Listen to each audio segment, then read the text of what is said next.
Hey everybody, how you doing? Thought I'd wear some purple for some Purple Haze, Jimi Hendrix.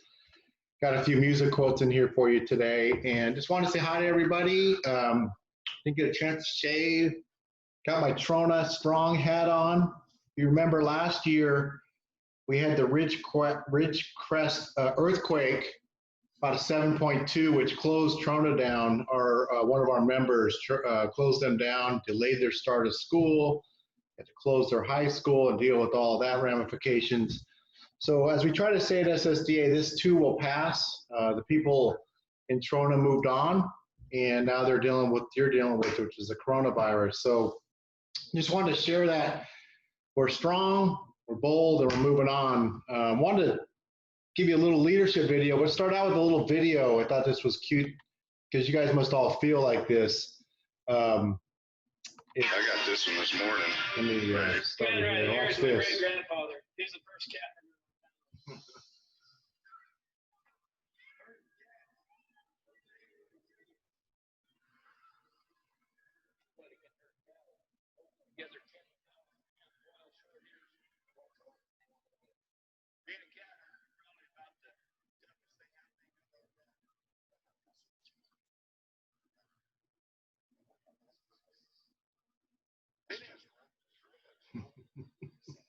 Yeah, you hear the stories.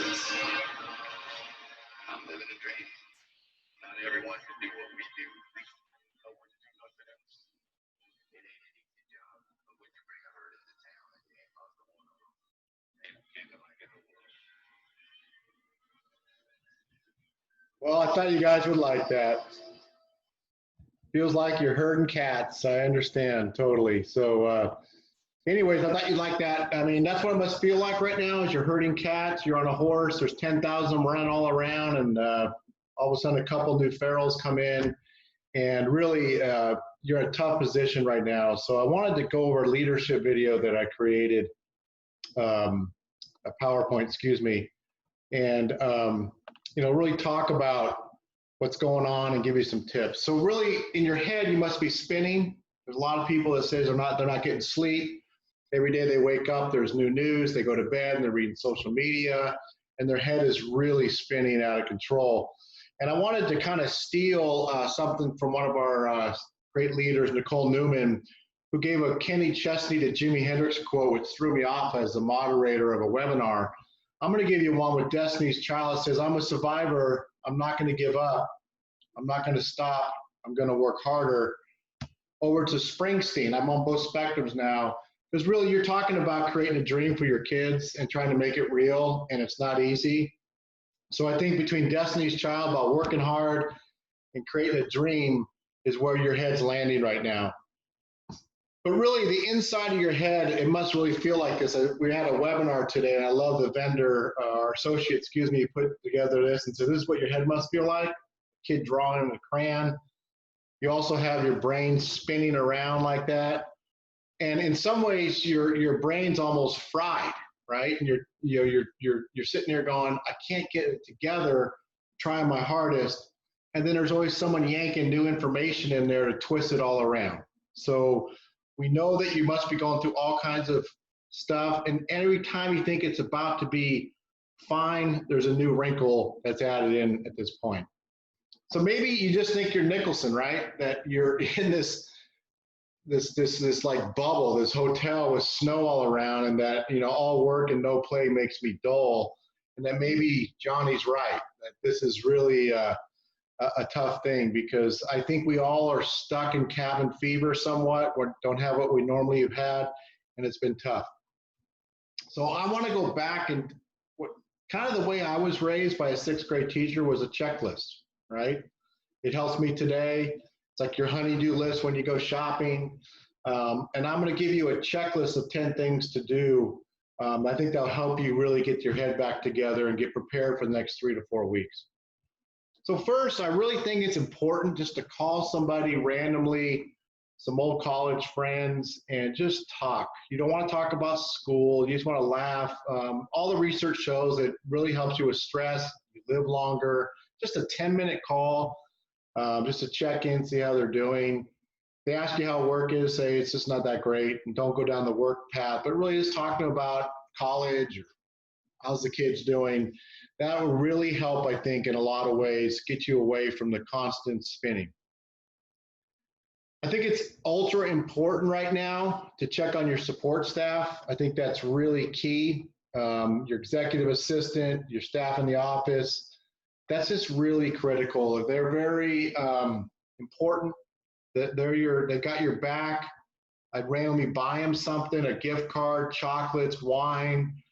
Just surprise them. They're not only doing their job and worried like you are, they're also worried about you, right? And they watch you, that you're the boss, and they care for you. So give something back and make it random, and they'll really appreciate it. Number 8, this has been the hard part. I talked to you earlier about we're really in a fire or in an earthquake. There's always a recover, restore, and rebuild stage. And I thought we would be further along in the restore stage, but unfortunately the fire has reflamed itself. The pandemic's up. The governor's making some new closures. He's making some closure executive orders of counties. So really you have to let your staff know it's even more unpredictable than it was March 13th. This flare-up has caused even more, I think, uncertainty. And that's just part of a flare-up of a fire. And you're still in a recovery stage. You're not in restore stage yet, because that means you would have a kind of a clear picture of where it's going. This is unpredictable. This is like a fire's almost out, and then the wind picks up and gets it again. So remind yourself, remind your staff that that's where you're at in the 3 stages of a pandemic. I think one thing I'm not seeing enough from all of you is you need to put the COVID data out there on a continual basis. I think some county superintendents do a great job of this. I think some other folks do, the mayors and the governor and all that, but I think you need to remind your folks, and I wouldn't make it blatant like you're going to every report on it. I just have a little blurb there, like a running total of your county COVID or the number in California, and throw in some deaths to remind people that in the community, this is a pandemic. There's no easy decisions. It's very unpredictable again. And then I would have your stories ready about COVID within your community or others about people who've been affected. I think it's good to have at your fingertips when needed. But remind your community, your faculty, your teacher, your faculty, your staff, your board of the data. I would go ahead and spend a couple hours drafting out some letters, and if you need some examples, we can get them to you, so just email me. We love CalSPRA, the California School Districts Association of Public Relations. It's calspra.com. They will have some. I would draft out an outbreak of staff or students or something in your community. Have these letters ready to go. Because when it happens, it's going to hit fast, and you'll be doing it at 2 in the morning. So draft some out. You can see some of the letters that the Major League Baseball just put out. You can see some of the others that have been put out by different organizations that have started. Golf had one, Major League Baseball. You got some child care centers. Start drafting those letters out as if it's going to happen, because you really want those at your fingertips to help release some of your stress. I would randomly call some parents and students to check in on them. Don't wait for the little Google thing going on. I think you hearing or seeing from students and parents will help you. You're just calling to see how it's going, how you been. That will let you know that you let your staff know you're calling. And I think really the communication to parents, and especially students, would be a nice reach out as a superintendent or superintendent principal. The number 4 tip is social media. Everyone's saying stay away from it, stay off it. And I understand some of that, but to me, if you don't tweet, post, or Facebook daily right now, it would be like you being mute at work, right? And you wouldn't do that. You're a leader, you're supposed to talk, and we talk now through social media. Post something every day.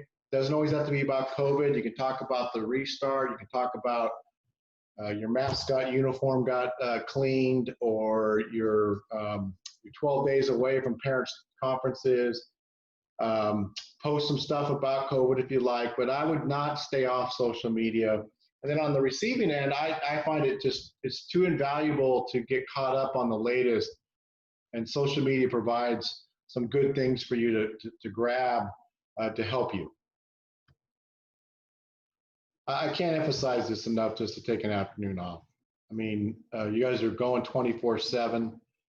People are sending me plans during the weekend and weeknight. Just say I'm out 2 o'clock, 1 o'clock, I'm going out and either going to watch a movie, kayak, hike, sit, read. Just do it. It sets an example for yourself, for your board and others. Now, some board members want you to work 24/7 and remind them what I always say is that if I don't get a break, I'm going to die.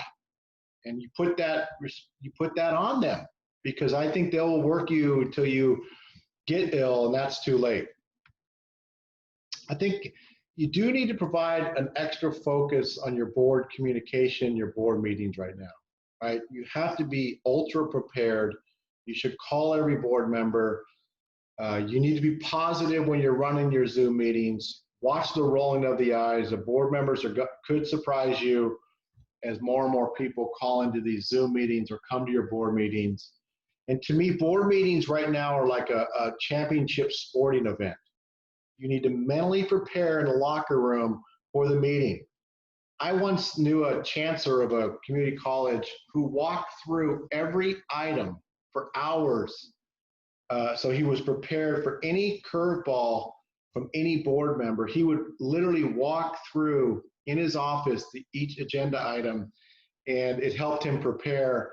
And believe me, he never got surprised. So I think it's imperative you spend a couple, 3 extra 4 hours preparing for your board meetings. I know that's difficult, but it's extra important over the next 2 to 3 board meetings that you're really ready and you're prepared and you talk to your board members so there's no more surprises that cause you to herd more cats.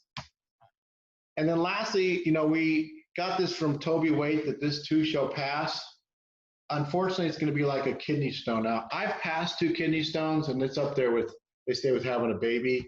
Some say it's worse, but it will pass. And it may take a little while, and you may be rolling over in pain and praying for Mr. Morphine or something, but it will pass. The issue is here now. It looks like it's going to lengthen itself out longer. I think one thing I like to do, again, I've told you this before, is go back and reflect on a year ago and go, oh my God, I forgot. Last year at this time, we were dealing with that and it's passed. So that makes you feel better. Really, you guys, all you can do is your best, and that's all you can do. So just do your best, and this will pass and you will move on. So that's it from here for me. I just wanted to say I'm thinking of all of you. I've gotten a lot of great calls and a lot of concerning calls. And SSDA is here to help you. So please reach out to us. You got my email, you got my cell phone, you got Corey's, you got my board. Please let us help you and really enjoy the ride. It's like passing that kidney stone. In the end, it will pass and you guys will be fine. Hang in there. Take care.